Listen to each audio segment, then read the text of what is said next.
Ladies and gentlemen, welcome to the Breaking Brews podcast, a podcast focused on the business side of beer and what's driving today's thriving craft beer industry. Whether you're one of the thousands of people making craft beer what it is today, or just love great beer and want to know more about it, this show is here to cover everything from sales, marketing, branding, culture, and much, much more. The Breaking Brews podcast delivers real-life scenarios and experiences from industry professionals that will help your beer knowledge evolve. To tap into more great beer content, visit breakingbrews.com today. And now, the moment you've been waiting for. Let's get this session started.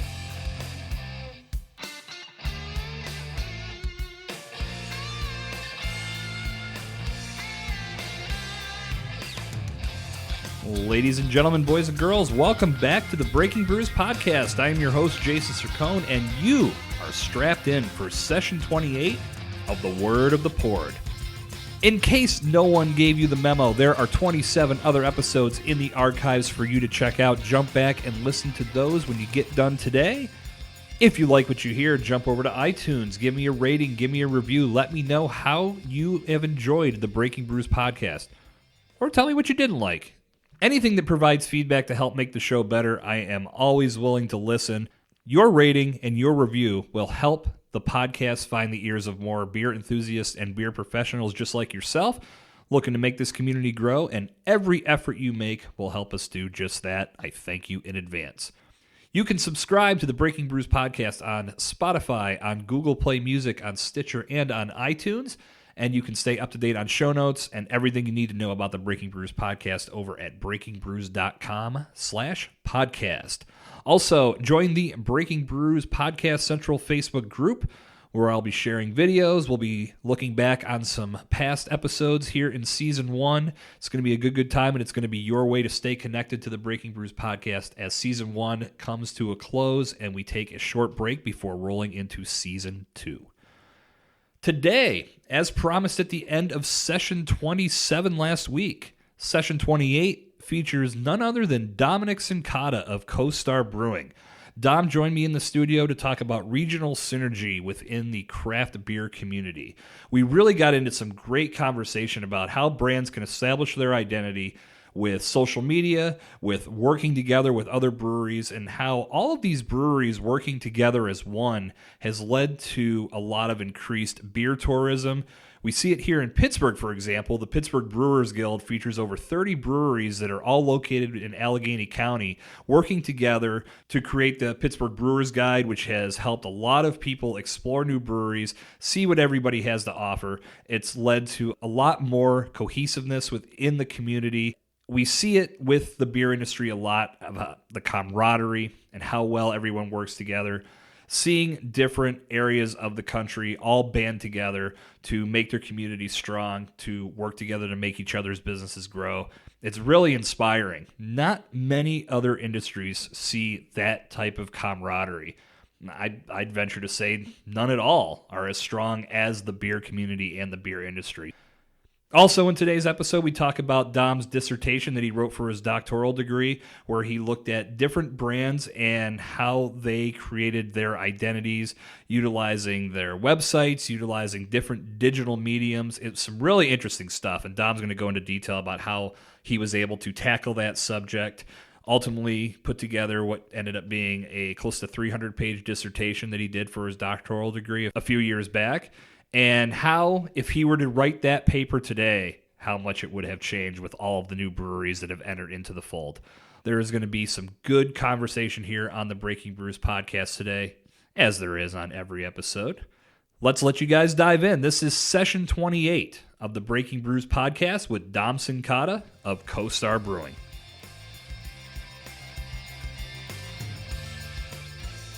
You guys always hit some pretty cool breweries down there too, don't you? I don't think there's many that we haven't been to, but yeah. And I knew the brewer at Wicked Weed when they first started down there, so that was it. And then we always get to Burial, and we hit just about everybody at some point. That's sweet. Yeah, it used to be more mountain biking, less drinking. Now it's more beer, a little less mountain biking. Yeah, I've been wanting to do at least once a year, just take a trip somewhere. Yeah, and I just haven't. It just hasn't fallen into place the way I've wanted to. Yep, that's the one that there's about. Well, it varies anywhere from 8 to 12 dudes. Yeah. And there's a core of like 4 or 5 guys who haven't missed it in like 16 years. That's Jeff huge. and I, yeah, there's 4 guys from here, and then we meet a bunch of guys. Some guy flies in from New York, and some guys drive out from Florida, so it's cool. Hell yeah. All right. Well, you want a podcast? Let's do this. Let's podcast. All right, boys and girls, welcome back to the Breaking Brews podcast. And you got our little precursor about all of the reasons you should be visiting North Carolina. Or is that South Carolina? Asheville's in North Carolina. North Carolina, yeah. okay. Yep. See, maybe that's why I don't go anywhere. I suck at geography. I can't remember where shit is. Yeah. So we're back in the studio today, and I'm joined by Mr. Dominic Sincata of Co-Star Brewing. What is up, my friend? How you doing? I'm doing good, man. Long time no see, as we said, as we hooked up here when we got to the studio today. Dom's on the show today. We're going to talk about a lot of cool stuff. And the more recent episodes of the Breaking Brews podcast, if you've listened back in the archives, you've discovered that it's been a lot about marketing, a lot about brewery camaraderie, a lot of very business-minded content that we feel is going to be very important for you guys as you continue to develop your businesses, to establish your brand identity. And Dom has got some great stuff to share with us today. He actually wrote a dissertation very close to this subject back in 2014. We're going to dive into that to some degree today. And we're also going to talk about regional synergy in the beer community, how it can affect and build an ultimate destination in a city. Like we see it in Pittsburgh big time, both living here. And there are many places, as we said when we started, we were talking about Asheville, North Carolina. That's just one of many, many beer destinations throughout America. Yep. So those are built on the backbone of breweries working together. So we really want to dig into that subject today and talk about how you guys out there in the brewing community can all work together. We've said this 100 times, if not 1,000 times, either on the show or on any other platform on the internet, about the beer community being probably the most camaraderie industry on the planet. And Dom, working in the industry directly with Co-Star Brewing, has a lot to say about that. So let's dig in, my friend. Give us a lowdown on yourself before we start talking about all this regional synergy in the beer community. Yeah, so I guess there's really 2 sides. So my career, my big boy pant job is marketing. I've worked for a number of different companies building brands and event-based stuff, and then started Co-Star Brewing about 9 years ago with my business partner. Slowly growing that, and in the meantime, in there somewhere, I decided to go back to school for a whole bunch of stuff and write a whole bunch of stuff that barely anybody understands anymore. So it's a jack of all trades, master of none kind of thing. So you mentioned Co-Star there. Mm-hmm. I mean, slowly but surely, and I know you guys have the reputation or the nickname as the garage band of Pittsburgh's brewing community. We are still stuck in the garage. Yeah, so we started Co-Star, Jeff and I. It's the same story, and we talked about this, that everybody's got, home brewers kind of just stumble into it and decided one day that, brewer is something we wanted to try and do. But we did it. The whole idea was never to sell the business. We wanted to own it and maintain it. So when we started, I think it's 11 or 12 years now, we really didn't have a whole lot, so we went straight to distribution, which was partially a marketing play too, to get the brand out there, get people introduced to the brand rather than relying on people coming to us. We wanted to take the brand to them. So we've been doing that in Jeff's garage, as most people who've heard your former podcast or any other podcast out there or read online. None of this stuff is live anymore, so some folks may be hearing this for the first time. And we're thankful for that. Believe me, we've grown up. Yeah, there's a couple shit shows. Yeah, they used to be, like we were talking. There's more kids now than there are adults, but. Yep. So we brew on a very small third barrel system and have 1 barrel fermenters in his garage and every Saturday about. And just go straight to distribution in kegs. And those of you who have been following Co-Star recently know that we purchased land about 2 years ago in Etna on Butler Street there, and we're just in the process of getting building permits and all that in line. So hopefully a year from when this podcast comes out, we'll be able to go there instead of the garage to have a beer. It's ironic, too, because I've had more fun coming over to your garage and having some beers than I've had in some tap rooms across the country when I've gotten a chance to travel. It's a different experience. It's not the brewery experience. It's more, like we said, the block party experience. Everybody brings a beer and hangs out, and we used to sit in the back of my truck, and I sold my truck, so now we sit in the back of Jeff's truck. I remember the one podcast we did, we sat in the back of your truck, and it got so hot. Yeah, and my God. My iPad died. It melted halfway through. It's like, good God, we got to get in the shade. Yeah, I'm thankful we're sitting in a room that feels to be air conditioned, because that was never fun. Add beer heat and then record yourself, and you're gonna end up with some comical breaks in there. I'll tell you, the studio, obviously it's not, it's nothing that's going to show up on MTV someday. But in the winter time, since it's off the garage, oh, dude, is it cold in here. I'm sure. But right now, it's perfect in here now. We battle the same thing in the brewery. I mean, there's no air conditioning in there. There's 2 garage doors in the summer. You're either baking, and in the winter, you're freezing. Yeah. So we'll see. Someday, maybe we'll get a Patreon account so you guys can pay to listen to the Breaking Brews podcast, and I can get better studio space. But for now, we're going to work with what we have. That's the way to do it. Let's talk a little bit about your doctoral degree. So you wrote your dissertation on the beer industry to some degree. Let's give us some idea about how that unfolded, how the idea inspired you, and then how you ran with it. Yeah, so when it comes down to it, I'm just a big nerd. So I've also, I did my master's degree when I was working while I was in employment for Red Bull energy drink. Managed somehow to do that while traveling around the U.S. and transferred companies, in that time, and then decided I'm ready to go back to school. I think I went back went for my doctoral degree in the idea that one day, this is before CoStar existed too, or we were just in the baby stages of it. So I thought my career might be as a college professor. So I did it at Robert Morris University here in Pittsburgh, which they have a really interesting program. It's like an executive level. So you have to do so many years in a professional in the industry you want to go into. And then it's kind of like a residency or an ROTC program where you go and you do a residency for a week, and then you've got weekend classes throughout. And in the meantime, you're up to your own to write. So it's very independent work. And it was in their information and information systems and communications program, which is pretty broad. A lot of the people that go into that are very techie, digital, looking at computer systems. And my background being in marketing and branding, I looked at it a little bit different and took more of the communication side. And the first year you kind of spend tossing up ideas, things you're interested in, trying to figure out what you really want to write about. Because you're going to be writing about this every day for the next 2.5, 3 years. I mean, you're going to live it, breathe it, die it. And I'd played with social media, and it was right after the Egyptian summer. So I was, playing with ideas in politics and all that. When it came down to it, just wasn't passionate about it. So one of my advisors looked at me one time and says, "What about beer?" Because they knew I had the brewery starting and all that. And I really think when it came down to it, my advisor just wanted the beer. So she was like, "Yeah, you should figure out something to do there." And then so the other side of it is being in marketing and branding. And when it came down, the easiest way to talk about it is everybody's seen the movie. Tom Hanks was in it, Angels and Demons, and the Da Vinci Code. Yeah. So everybody knows how he goes and he studies signs and symbols, and they tell stories, which I found very interesting. And at that time, and it still is. Beer branding is very interesting. We're very colorful and not very timid with symbolism for sure. And naming a beer. So we decided to look at that. And since it was a technology program, we integrated websites. So we decided to look at how beer brands represent themselves through their website. What signs and symbols do they use? And then being a small craft brewer, we decided to extend that and see how they play together and they create regional identities. So the small guys, back then you didn't have you had the Sierra Nevadas, you had the Oscar Blues, and then you had the big guys. But really we were starting to see, especially here in Pittsburgh, these small independent breweries popping up everywhere.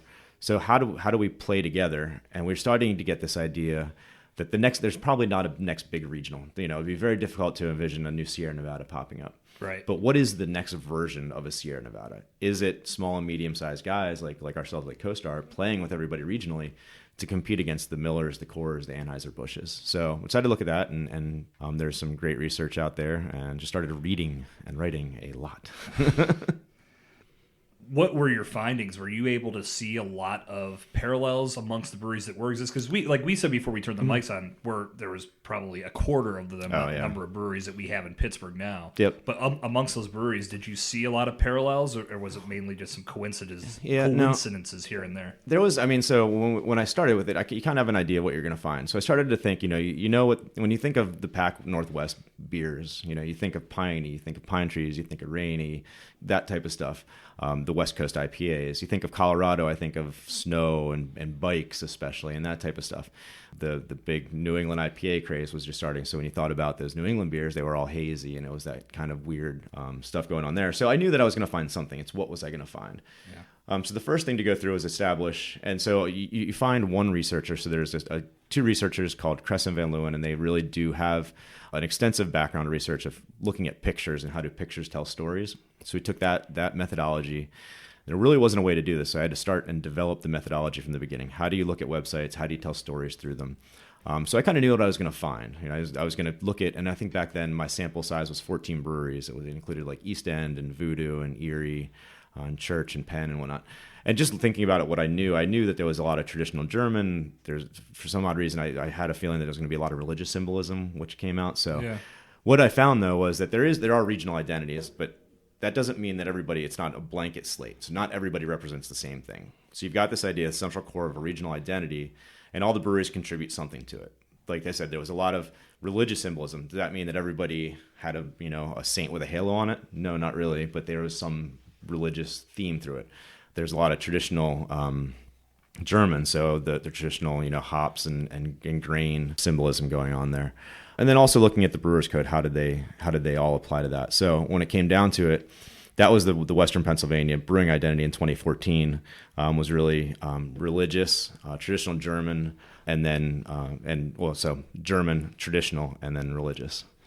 Between what you had, church. So there was All Saints. All Saints was in there. Yep, Voodoo. Voodoo. So Voodoo is kind of that religious, the black magic type religious. Yes, there's a lot of religion that went on in here. So if you had to do this now, I mean, think of where we're at. I mean, I think across the region, we're probably over 50. Yep. And this might be a hard question to answer, but can you see any sort of continuing parallel to that focus group that you did in 2014? Because again, we're talking about a ton of more breweries in the scene. I mean, so I think you still see the traditional German. I mean, think Nobelstein.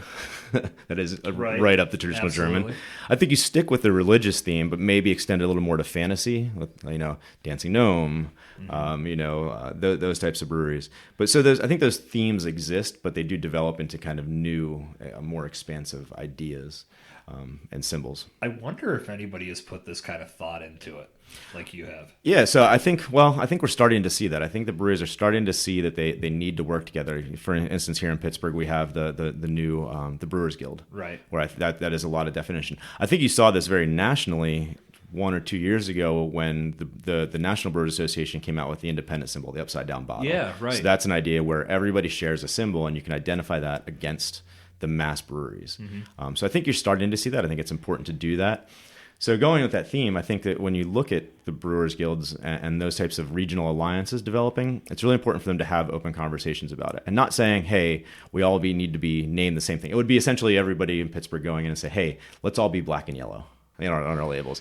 That's not really what I'm saying. But one of the the things that we could do here in Pittsburgh or Pennsylvania wide is everybody has a keystone. Keystone, right? If you share that symbol, you start to identify a Pennsylvania brand. It's smart. And then you add into the beer tourism. People come here because they know all those beers that have that keystone are brewed here in Pittsburgh or Pennsylvania.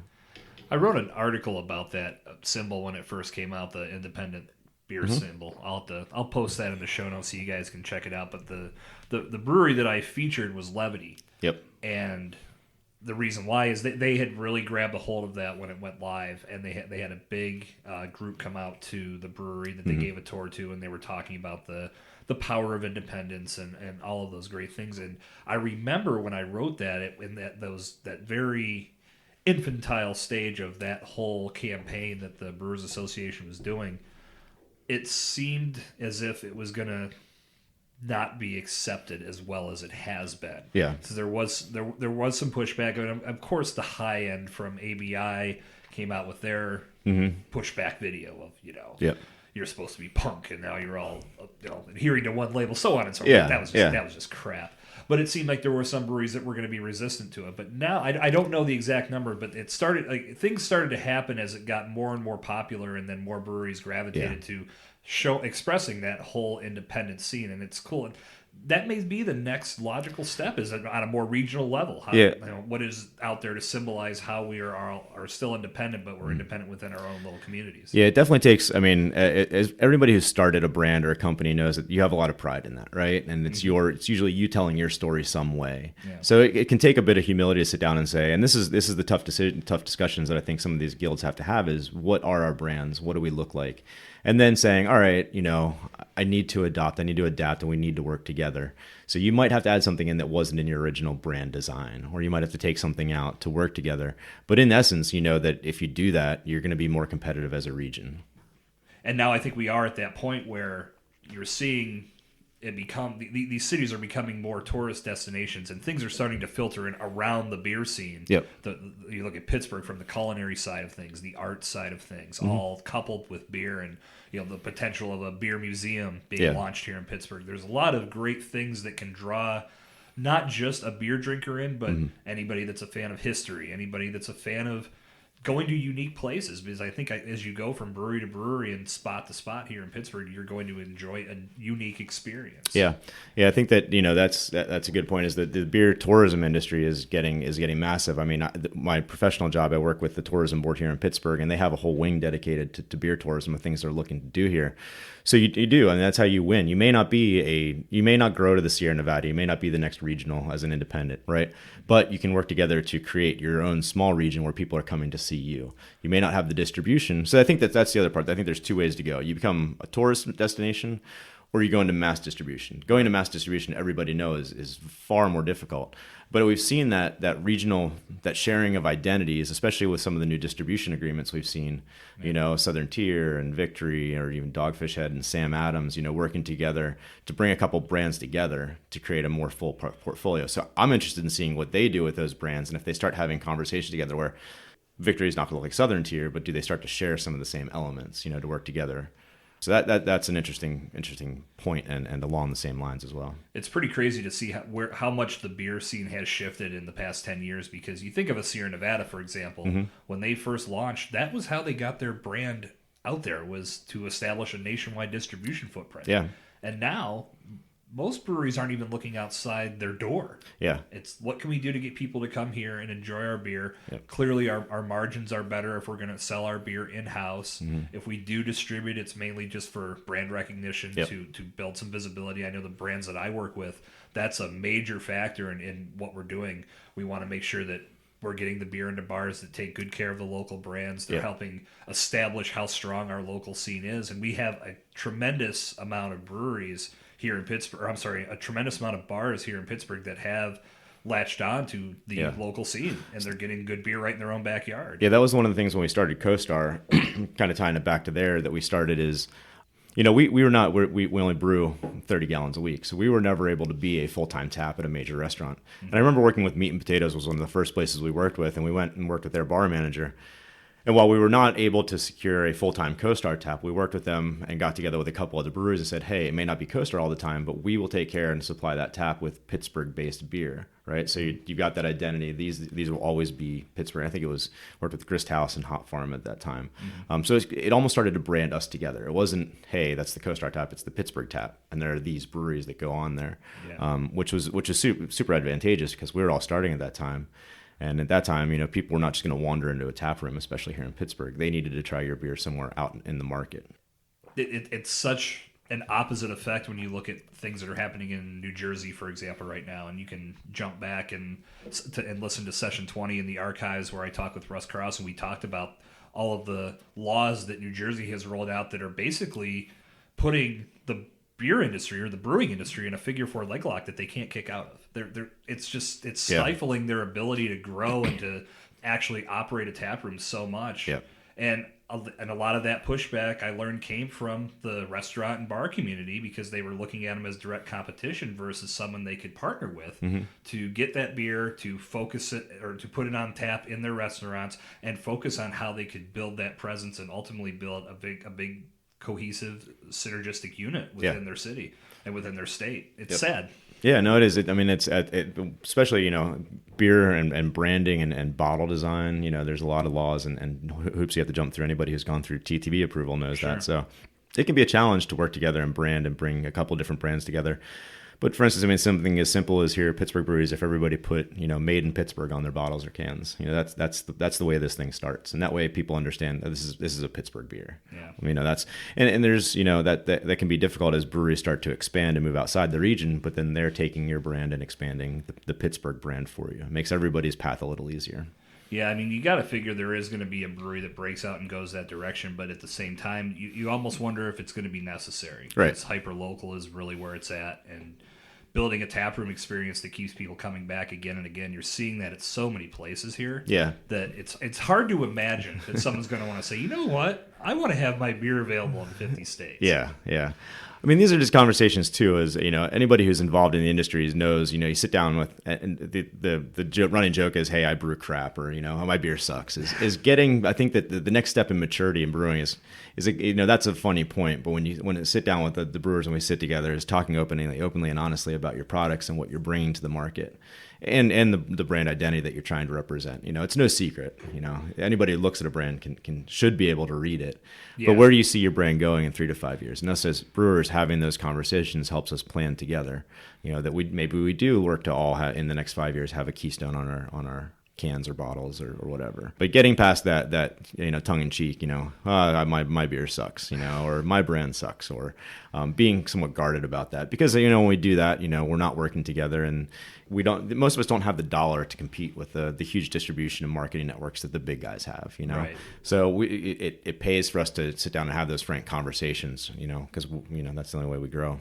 And we're still seeing it, though. I mean, despite what we're talking about today with the local, hyper-local community synergy, clearly Pittsburgh has established itself as a major hotbed, because you're looking at how many breweries are still looking to set up shop. You've got Brewdog coming in. Platform's going to come in. Sly Fox is coming in. And other breweries, I think Collective Arts was a brewery that just started distributing through Pittsburgh. So we're getting a lot of great beer that's not born in Pittsburgh, but still being distributed through Pittsburgh. It just keeps building on how strong of a presence beer has in this community. I mean, I think you're seeing that in a lot of markets. I mean, we were talking about Nashville is the same way. That's another growing and exploding beer market. Mm-hmm. But that interest of some of these larger breweries coming in shows you the power your market has, and that just dictates it's more important to work together and stick together. Yeah. To maintain that brand identity. And it's a tough point to have, because a lot of these guys are still, they're craft brewers, they're microbrewers, but we want to be protective of our market. To let them come in and take over would be a mistake. I agree with that. I think one of the points that I've always, and I'll gauge your opinion on this as well. One of the points that I've always made and adhered to myself in regards to the reason why we have such a strong local scene. In part, it's because we had wholesalers and distributors that were bringing in a lot of brands from around the country and establishing a foundation that made people in Pittsburgh like different beers. Yeah. And it makes the viability of a local brewery even stronger, because, I've had a beer like that from so-and-so in Ohio. Yeah. Now they can get it in their own backyard. So it just continues to just get the snowball of locality rolling down the hill. I mean, let's be honest. No one's inventing new style. There's not new styles of beer coming out, region by region. Anybody can do any style pretty much. I mean, the newest pastry can hit a stout, and there you go. Yeah, right? We're in that world now. Yeah. But I mean, beer styles are what they are. So, outside of the New England IPA was interesting, because that was technically a regional thing. I mean, it's obviously national. So you can brew any style anywhere. As long as you're doing quality beer, number one, that's really important. But what separates you? How do you grow that? You're saying, you can get the quality Pilsner from Ohio and Pittsburgh now. Mm-hmm. So you can still get that quality Pilsner here in Pittsburgh, but what tells you that you're sharing Pittsburgh beer? So that's where the branding and the marketing come into play. Spoonwood Brewing is Bethel Park's premier craft brew pub and delivers the ultimate in customer experience each and every visit. With a diverse lineup of beers from IPAs, stouts, Belgians, and coffee blondes, plus mead, wine, cider, and cocktails waiting to fill your glass, there's no chance your thirst won't be quenched. Spoonwood also features a full food menu with pizzas from their wood fire oven, meats from the smoker, salads, brunch from 10:30 to 1 every Sunday, and much, much more. Happy Hour runs Tuesday through Friday from 4 to 6:30 and every Sunday from 1 p.m. to 3 p.m. Pull up a seat on Spoonwood's back patio and soak in the sun as you enjoy your favorite adult beverage. Visit www.spoonwoodbrewing.com today to learn more about special events and find Spoonwood on your favorite social media platform. So one of the big tools, and it's been in the last couple episodes we talked about Facebook, but overall social media is a big part of brand building visibility in the network, communicating with customers, both existing and potential. What do you feel is the best approach to leveraging the power of networks like Facebook, Twitter, Instagram, and all of those sites to really build a strong brand presence within your community? Yeah, so when I wrote my dissertation, it was obviously based on websites. That was the main communication tool for marketing for a lot of breweries. You had your wall of beer in your local bar or whatever, and then you had your website. Social networks were growing at that point, but they weren't a huge marketing tool for a lot of companies, and they are now. Mm-hmm. So I think it provides a challenge for a lot of brands because it's a structured format, right? Facebook, you have to play within certain rules. Instagram, you have to play within certain formats. Twitter, you have to play within a certain number of characters. So how do you transfer your brand there, which can be difficult? And I think the critical thing for brand, I think it's an incredibly important marketing tool. I think that if you're not taking advantage of it, you're definitely missing out. Right. Now, the challenging part there is what I've learned is patience. So making sure that everything you put out there is that much more aligned with your brand identity and your messaging, rather than just throwing pictures out there. Just because you're tweeting doesn't mean, look at the current political climate. Just because you're throwing stuff out there doesn't mean it's good, right? So take the pause for the cause. Really go through structured planning. There's some great tools out there that you can use nowadays, like Hootsuite to plan and pace your marketing and your messaging out there. If you wouldn't put it on a can and put it in a store, you probably shouldn't put it on social media. Like I said, just throwing things. But it does create, it's a brand identity, something to look at. It's almost like a person, right? Mm-hmm. So your brand identity is really your core of the human being. And you've got all these arms and legs that are different. The website generally, in my opinion, would be your head. It's where you can design the personal, the customized interaction with your consumer. Whatever you put up there, you're guaranteed your conveyance is going to be right. You've got arms and legs, which are your social media, your email, and that types of stuff. And you need to take care of those because that's what moves your brand along. Mm-hmm. And it should all drive back to that idea of bring people back to your website, right? And your customized, immersive experience. I'm wondering these days, I don't know the exact numbers, but I have to feel there's probably a lot of parallels between whether a person goes to a website first or to Facebook first. And a lot of that can be derived by a Google search. If you type in a brand name, chances are the website's going to be first and Facebook will be next, or vice versa. Yeah. Just depending. And it's often how often the website is updated. Yeah, I mean there's a lot of levers to pull, especially in the social media. So there's two sides. There's you're talking to a community who's elected in. They've decided to like you or friend you, right? Mm-hmm. That's free. You're going to talk. They know who you are. So that's just communication with your consumer. But there's the other side of that, the paid side, where you can advertise to people outside of your network. Right. So it's using those appropriately is very important. The stuff that you're paying for, shouldn't be your conversational pieces. Your conversational pieces is more like what you'd do in email. But again, it should all drive back to your website. People who live solely on Facebook and solely in social media land, it's easy because it is a programmed format. But I do think you give up some power of telling your story, right? The idea of a brand, if we go way back, is you want to tell a story. You want to tell your personal story. Yeah. Now, my advice to a lot of people, and I have this conversation with a lot of people, is I always use the example of the used car guy, right? Mm-hmm. Puts his kids on his commercial because he thinks it's cute. What is that saying about your brand? You want to tell a story, and you want it to be personal, but you don't want it to be cutesy, unless that's your brand, I guess. You're right. It depends. What do you remember most? You remember the bad acting from the kid more than what that commercial is advertising, right? You're talking about the Century 3 Chevrolet? Oh, yeah. I mean, that's old school.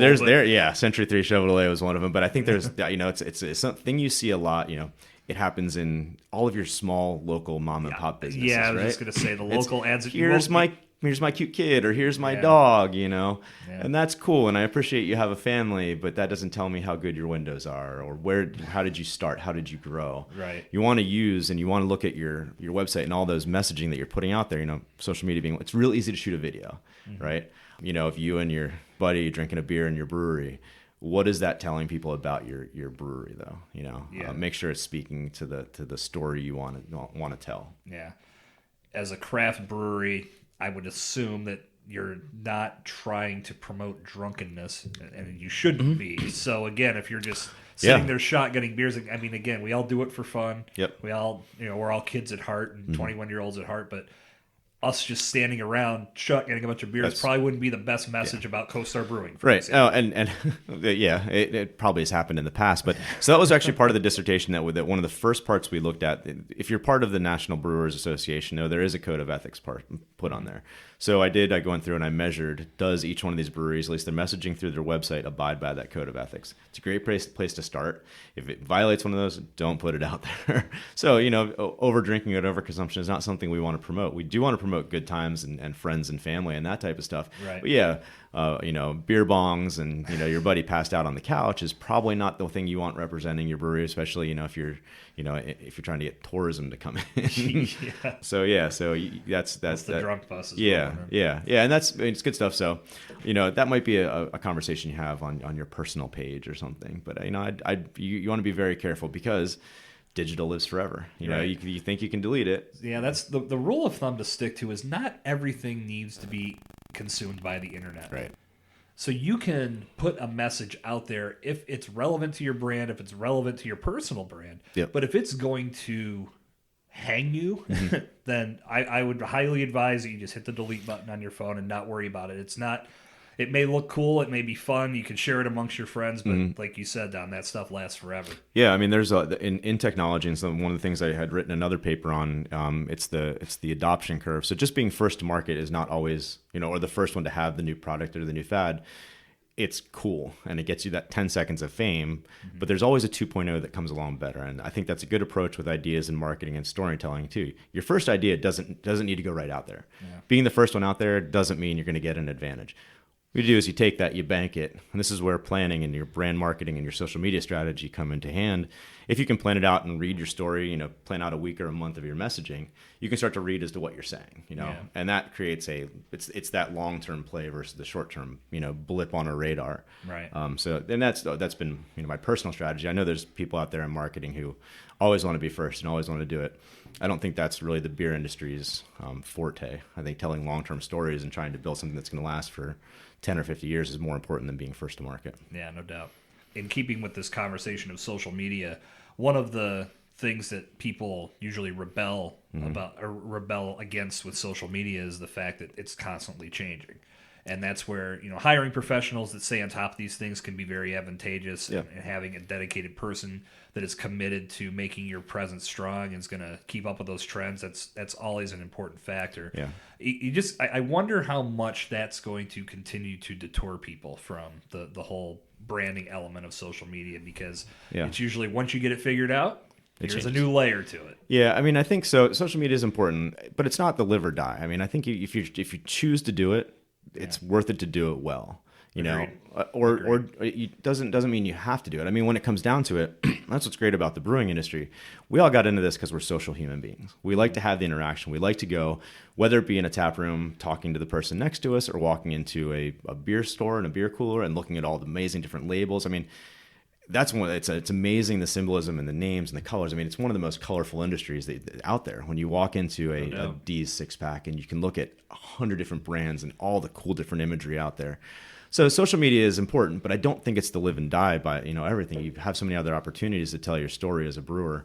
Website is one of them. I think you are required to play in the digital space in some way. Yeah. Do you have to do everything? No. But if you're going to do it, it pays to stop, think about it, be patient, and do it right. Agreed. And I'm going to... this won't be something that we tackle until season 2 of the Breaking Brews podcast, but you mentioned it earlier. It's easy to shoot a video. Mm-hmm. Yeah. It can be, and it really depends on the quality production, what you're aiming for, but you can always do a quick video of just yourself talking about what's going on at your brewery, at your bar, at your restaurant, what have you. And that's something that in our brief time off between the end of season 1 and the start of season 2, I'm looking to dive more into myself. Mm-hmm. I'm going to be doing a lot more video content on the Breaking Brews social platforms, and I'm going to be looking to talk to people that are also putting more of an emphasis on video, because one of the big topics that's been going around, at least in my circle lately, has been how Instagram has started to diminish the amount of engagement that you get, much like Facebook did, and in an effort to get more paid campaigns running. Yeah, I get it. I don't like it, but it is what it is. Right. But again, these are platforms that are providing reach to thousands of people. It was only a matter of time before they started saying, all right, guys, this is going to cost you a little bit. It doesn't have to cost you a ton. Yep. But at the same time, what I've been noticing is that even though engagement is down, video engagement continues to stay consistent. So I want to play in that area of the playground a little bit more, and then we'll have some episodes where we talk about how you guys can learn how to do the same. Video is interesting because you're playing with a moving picture. So as marketers, you want to take into as much consideration of as many things as possible. So when you're looking at a website or you're looking at that real pretty beer photo on Instagram or whatever, it's pretty static. It's very controllable. It's a whole new message when you start talking about video. You're dealing with a whole lot more motion. Anything can happen in video. What goes on behind you. So like you said, it's very easy with filters and Instagram a lot to shoot a very pretty video. But putting the thought into video is critical because video is the thing right now, right? That does dominate Instagram and Facebook and social. That's why we have Snapchats and all that, all the other programs out there. Right. But yeah, so it again, thoughtfulness I think is the number one thing when it comes to branding and communication and storytelling. So tying it back to the whole regional synergy, and I think we've probably covered this in detail, but let's just get down to the bare bones of it, because there are some communities, and I've talked to people that have been a part of these communities in some way, shape, or form, and said they just don't see the type of synergy that we see in Pittsburgh, for example. Why do you feel that it's important for all of these different communities to work together and to coexist? One, for regional success, we're not seeing the brewers that are developing now, don't have $1 million behind them or $1 billion to be that next, 100-barrel brewery right out the gate and put all the money into marketing. And the second part of that is we are all brewers tend to be social creatures, and we were talking about. So working together is kind of natural, and I think that we all recognize that working together is the only way to grow, and we do take pride in the region. So it's a natural step. You don't see the camaraderie in a lot of other industries, but it's also a result of, I think, the pace that the industry's grown. We're not in an overcrowded industry. I think everybody likes to use the word saturation. Are we there? I actually wrote a blog article about this about 4 years ago. I don't even want to talk about saturation. We're not even close. We're not there. And I think the brewers understand that. It's generally the consumers having that discussion. And that's why we tend to work together. It's the only way we grow, and we're all learning. The majority of brewers is not something we went to school for. There's always tips and tricks. We're always learning and asking questions. Right. So I think that's kind of a jump around answer, but I think it's a combination of a lot of things. Gets back to curiosity and being social. I think, and if you jump back to session 25, when I talked with Kaylee Losey from Presidential Brewing, that was a very big point that she brought up in regards to the whole neighborhood impact. Yep. And I think we're seeing that as more clusters of breweries and then from their bars, restaurants, businesses in general, there's that destination impact where you want to try to bring people to an area where they're going to experience a number of different things. Yeah. If you're the dickhead that isn't being nice and saying, oh, you don't want to go to any of those people, you need to come see us. Yeah. People are probably going to look at you and go, well, I'm going to go to everybody but you them. because you're not nice. And overall, if you're expressing that on a digital platform, more than likely that's going to spill over to what you're doing in person, and people know, or at least have a preconceived notion that they're not going to have a good time. Yeah, this is not an industry where everybody needs to be there, right? So if you're the dickhead, you're very easily going to get shoved to the back and shot out the back, right? Yeah. And that extends from bringing people into the region, into the neighborhood, but also distributors not going to want to distribute your beer. You're not going to get that brand exposure.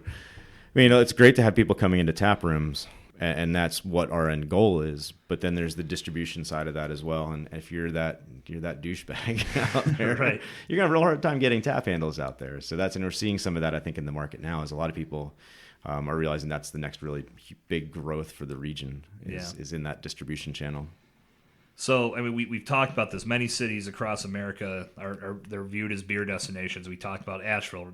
Talking about Pittsburgh, obviously, as we both live here. Portland, Denver, San Diego. There's a ton of different cities that have built themselves into a place where you can go, and you're not going to have time to see everything, but you're not going to have a dull moment either. Right. So that's always a big strong point as a beer tourist, quote unquote.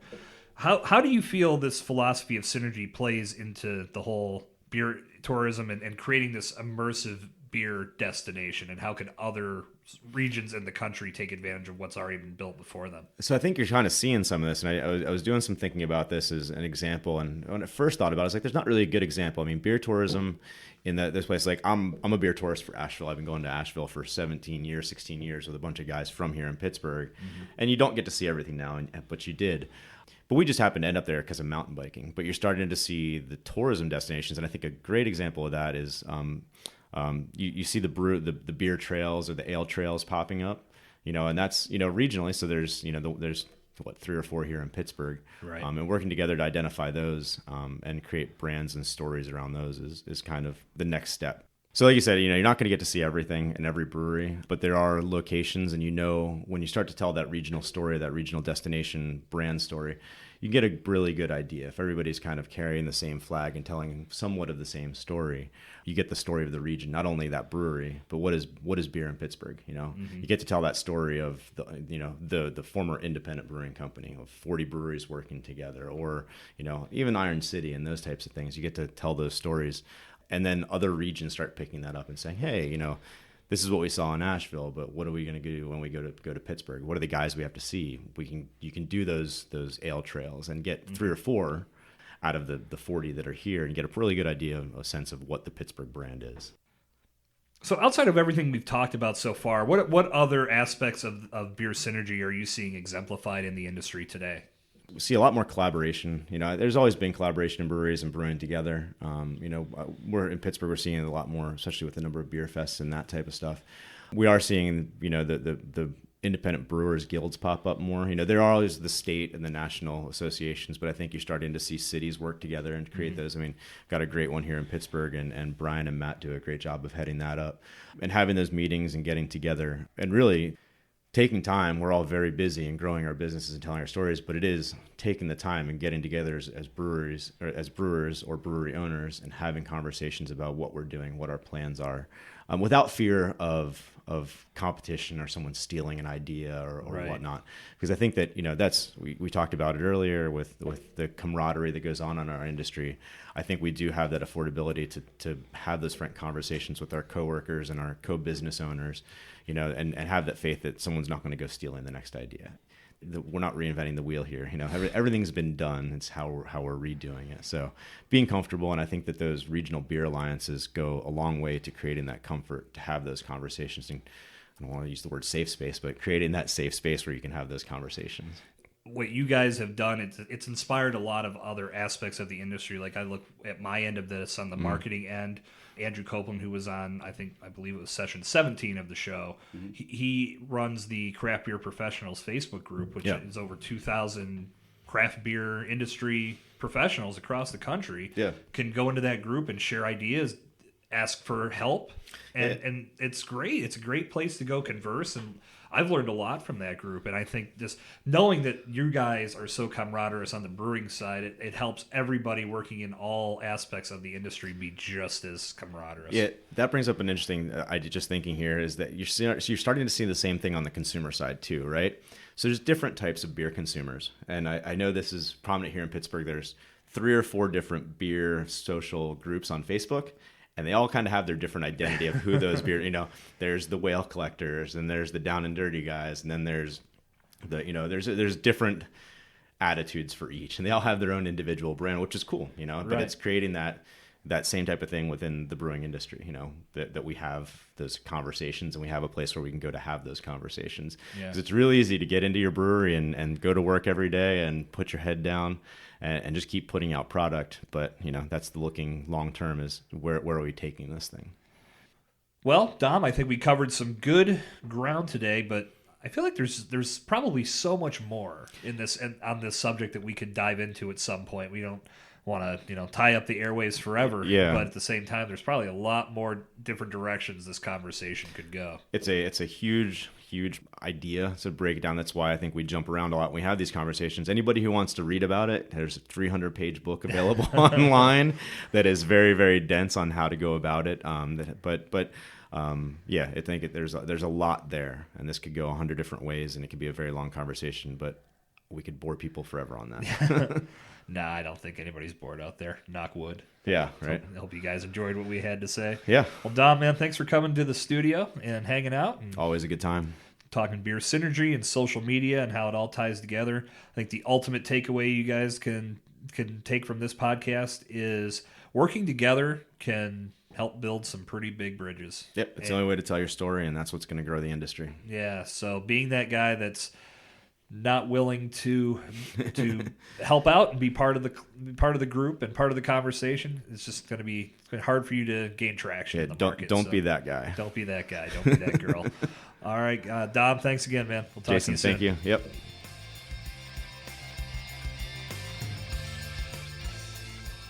All right, ladies and gentlemen, that is a wrap on session 28 of the Breaking Brews podcast. A big shout out to my man Dom Sincata for joining me in the studio to talk about regional synergy, to talk about building brand identity. I really feel like we talked about a lot of different subjects, but it all compounds into one big group effort and how breweries can work together to truly build their region into a destination that people want to come to. We're seeing it develop across the country.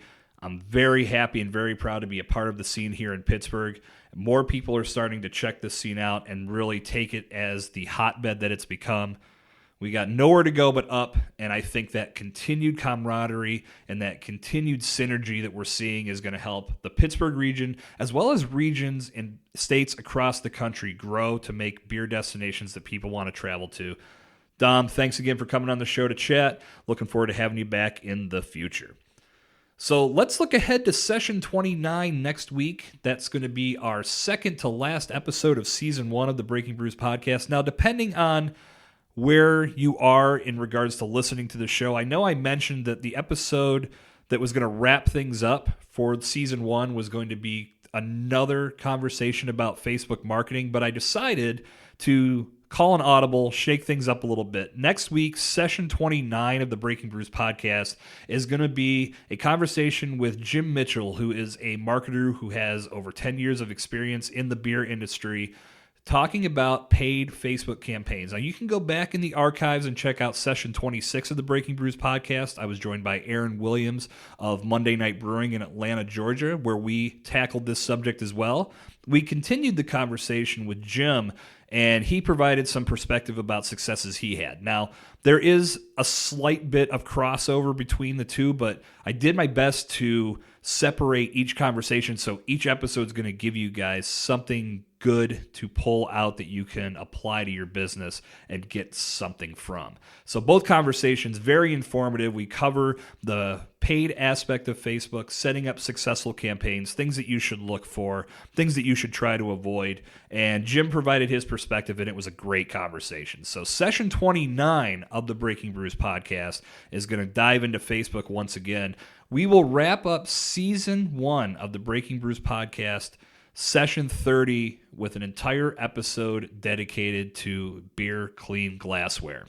If you've been a loyal listener of this show, you know many a rant has broken out about clean and dirty glassware here on the Breaking Brews podcast. I felt there was no better way to wrap up season 1 than to dedicate an entire episode to that subject. And I'm going to have a fantastic guest to help me cover the importance of clean glassware. Beer clean glassware, I should say. Dev Adams, who is an advanced Cicerone, and she lives in Colorado, joined me via Skype, and we're going to rap about that in session 30 to wrap up season 1. All about clean glassware, why it's important, why it is a big deal, quote unquote, because some people feel it's not. We're going to dive into all the reasons why a brand should focus on having the cleanest glassware possible when presenting beer to their customers. So that's session 30. Session 29 will be, once again, diving into the world of Facebook marketing. If you have not checked out sessions 25 and 26, I highly recommend you do that. Kaylee Losi from Presidential Brewing joined me on session 25 to talk about organic Facebook marketing. And as I mentioned before, Aaron Williams from Monday Night Brewing joined me to talk about paid Facebook marketing, and we're going to continue that conversation next week with Jim Mitchell. So lots of good things coming in the next 2 weeks as we get ready to wrap up season 1 of the Breaking Brews podcast. If you have not done so, subscribe to the show on iTunes, Stitcher, Google Play Music, and Spotify. You can also join the Breaking Brews Podcast Central Facebook group. The conversation will continue there as Season 1 comes to a conclusion, so you don't want to miss out. We'll be rolling through the early parts of fall, doing some videos, continuing things as we roll into the early part of winter when Season 2 of the Breaking Brews Podcast will begin. So you don't want to miss out on that. Jump over to iTunes, leave a rating, leave a review, let me know how I'm doing. Anybody that's done that already, I appreciate you taking the time to let me know how you enjoy the show. And remember, every time you jump over there to iTunes and drop that rating and drop that review, it helps the show grow. It helps the show find more listeners. So thank you in advance for taking the time to do that. So that will officially bring session 28 to a conclusion. I'm looking forward to being back with you guys next week to once again rap about Facebook marketing. Until then, this has been the Breaking Brews podcast. I'm your host, Jason Sircone, and as always, this has been